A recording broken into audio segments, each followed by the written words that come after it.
The snow didn't fall on Blackwood Ridge. It assaulted it. It came in horizontal sheets, screaming against the reinforced glass of the fire lookout tower. Inside, the world was small, a 12 by 12 metal box suspended 80 feet above a forest that hadn't seen human footprints in months. Elias poured his fourth cup of coffee. The black liquid trembled in the mug, vibrating in time with the wind rattling the steel girders beneath his feet. It was 2 a.m. on a Tuesday, or maybe a Wednesday. Time had a way of dissolving when you were the sole operator of a relay station in the middle of the Alaskan wilderness. His job was simple: monitor the emergency frequencies, log weather patterns, and ensure the automated beacon kept pinging the satellite. It was the kind of job you took when you wanted to run away from something, or when you had nothing left to run toward. Elias sat back in the creaking leather chair. The leather cracked and cold against his back. He adjusted the squelch on the radio receiver. Usually the airwaves were dead silent, save for the rhythmic hiss-pop hiss of static, the cosmic background radiation of a lonely universe. But tonight, the static felt heavy. It wasn't just noise, it had a texture, a density. Elias leaned forward, his eyes narrowing at the oscilloscope. The green line, usually a frantic scribble of random noise, was pulsing. It looked like a heartbeat. Thump, thump, thump. "Station 4 to base," Elias said into the microphone, his voice rusty from disuse. "I'm getting some interference on Channel 9. Are there any military drills scheduled in the sector?" Silence, then a burst of static. "Base, do you copy?" Nothing but the wind howling outside, sounding like 1,000 wolves dying at once. Elias sighed and reached for the logbook. He wrote down the time: 2:14 a.m., unidentified interference. Rhythmic. He put the pen down. The green line on the screen spiked. The speakers crackled, not with static, but with a sound that made the hair on Elias's arms stand up. It sounded like wet leather being pulled apart. And then a voice. It was faint, buried under layers of electronic snow, but it was there. It wasn't speaking English. It wasn't speaking any language Elias recognized. It sounded like a mimicry of speech, sounds arranged to sound like words, but lacking the human soul required to form them. Cal, Ra, shh, Cal, Ra. Elias froze. He turned the volume knob up, his fingers trembling slightly. "This is Station 4. Identify yourself." The voice stopped. The green line went flat. Elias let out a breath he didn't know he was holding. "Atmospheric bounce," he muttered to himself. "Just a bounce from a Russian trawler or something." He spun his chair around to look out into the night.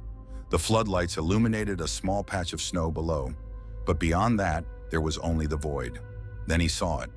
At the edge of the light, 80 feet down, standing perfectly still in the raging blizzard, was a figure. It was looking up. Elias blinked. He rubbed his eyes hard until stars danced in his vision. He looked again. The spot where the figure had been was empty, just swirling snow and the jagged shadows of pine trees. "Get a grip, Eli," he whispered. "Isolation psychosis. It's been 3 months. You're seeing things." He turned back to the console, forcing himself to focus on the routine. Check the generator fuel levels. Check the pressure gauge. But his mind kept drifting back to the snow. The figure had been tall, too tall, and thin, like a shadow stretched by a setting sun, but physical. Click. The sound came from the trapdoor in the floor, the only entrance to the lookout. It was a heavy steel hatch, locked from the inside with a deadbolt thick enough to stop a bear. Elias stared at the heavy iron handle. It was still. Click. There it was again, metallic, deliberate, the sound of a fingernail tapping against steel. Elias stood up, his chair scraping loudly against the floor. He grabbed the flare gun from the emergency wall kit. It was heavy, cold, and orange, a toy compared to the fear rising in his throat. He walked to the trap door, the metal grating of the floor allowing him to see the darkness of the stairwell below. He couldn't see anything through the grate. The lights in the stairwell had burned out weeks ago. "Who's there?" Elias shouted. His voice cracked. "I'm armed. This is federal property." The tapping stopped. For a long minute, the only sound was the wind screaming against the glass walls, threatening to shatter his sanctuary. Then from the darkness below the grate, a sound drifted up. It wasn't a voice. It was a recording. "Station 4 to base. I'm getting some interference." It was Elias's voice. Elias stumbled back, hitting the console. His heart hammered against his ribs like a trapped bird. "What the hell?" The voice from below continued. "Base, do you copy? Base, do you copy?" It was a perfect recording of what he had said 5 minutes ago. But it wasn't coming from a speaker. It was coming from a throat. A wet, organic throat that was trying to shape itself around human sounds. "Base, do you copy?" The voice shifted. The pitch dropped, grinding down into a bass rumble that vibrated the floor beneath Elias's boots. "Copy, copy, open." Elias scrambled for the radio handset. "Mayday, mayday, this is Station 4. I have an intruder. Immediate assistance required." The radio didn't respond with static this time. It responded with the same wet, tearing sound. And then the voice on the radio spoke in unison with the voice beneath the floor. Elias grabbed the heavy metal shelving unit he used for supplies and dragged it across the room. Cans of beans and boxes of batteries crashed to the floor. He shoved the shelf over the trap door. It wouldn't stop a determined human, but it might slow them down. He retreated to the far corner of the glass box, the flare gun pointed at the floor. The lights flickered. Once, twice. Darkness. The generator had died. The hum of the heater faded, replaced instantly by the creeping cold of the Alaskan night. Now the only light came from the faint green glow of the radar screen, which was running on the emergency battery backup. In the green light, Elias saw the handle of the trap door begin to turn. It groaned against the deadbolt. The metal shelf on top of it rattled. Thud. Something hit the door from below. Hard. Thud. Harder. The shelf jumped an inch into the air. Elias raised the flare gun. "Go away!" he screamed. The pounding stopped. The silence that followed was worse than the noise. Elias strained his ears, listening for footsteps on the metal stairs, listening for breathing. Instead, he heard a scratching sound. Not on the floor, on the glass. He turned his head slowly to the window behind him. The lookout was 80 feet in the air. There were no ladders, no handholds on the smooth steel support struts. It was impossible to climb from the outside in a blizzard, but there, pressed against the reinforced glass, was a face. It was pale, almost translucent, like a deep-sea fish. It had no nose, just 2 slits. Its mouth was a vertical gash that pulsed. But the eyes were human. They were blue. They were Elias's eyes. The thing outside tapped on the glass. Tap, tap, tap. It opened its vertical mouth, and Elias heard his own voice, muffled by the thick glass. "Let me in. It's cold out here, Eli." Elias fired the flare gun. The magnesium slug shattered the glass, exploding outward in a blinding flash of red light and fire. The wind roared into the room instantly, a freezing hurricane that sucked the air out of Elias's lungs. The creature shrieked, a sound like metal tearing, and fell backward into the storm. But the glass was broken, the sanctuary was breached. Elias crawled across the floor, shielding his face from the biting snow that was now filling the room. The temperature dropped 20 degrees in seconds. He had to get to the comms tower control. He had to overload the beacon. If he could boost the signal, maybe a plane would see it. Maybe someone would come. He reached the console. The wind was so loud he couldn't hear his own thoughts. His fingers were numb, clumsy blocks of ice as he typed in the override command. "Warning, system overload."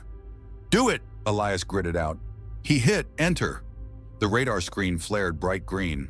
A high-pitched whine began to build, rising above the roar of the wind. Suddenly, the trapdoor burst open. The metal shelf was thrown aside like it was made of cardboard.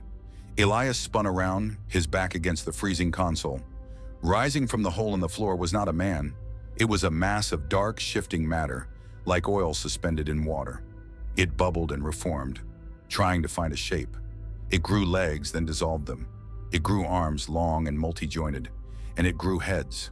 Elias saw the face of his father, then his childhood friend, then the face of the pilot who dropped him off here. The entity pulled itself onto the floor.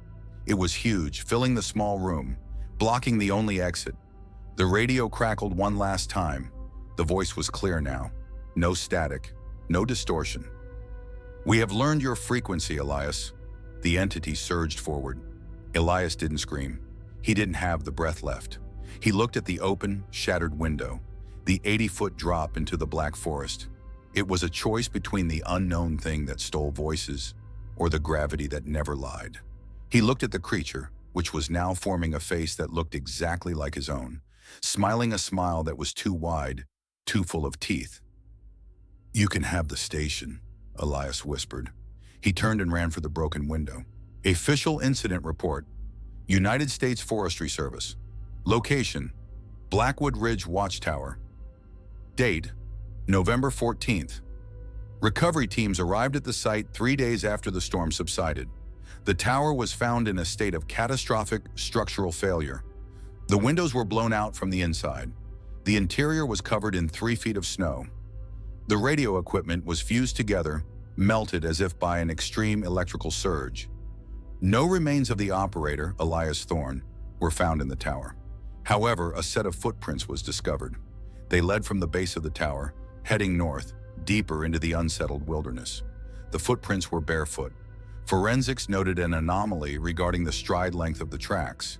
The distance between steps was 7 feet, physiologically impossible for a human being. One final item was recovered: the digital voice recorder used for the station's logs. It was found frozen under the desk. Most of the data was corrupted, but audio forensics managed to salvage the final 30 seconds of recording. Play audio. Sound of intense wind. Sound of wet, tearing meat. Voice 1, Elias: "Stop, please." Voice 2, Elias's voice but distorted: "We are not stopping. We are becoming." Voice 1, "Who are you?" Long silence. Voice 2, "I am Elias now. You are just the echo." Sound of glass crunching. Recording ends. End of report. The file remains classified. The Blackwood Ridge Tower has been condemned, but hikers in the valley still report strange occurrences. They say if you tune a ham radio to a specific dead frequency near the ridge, you don't hear static. You hear a man weeping, and beneath the weeping you hear something else, something laughing with his voice.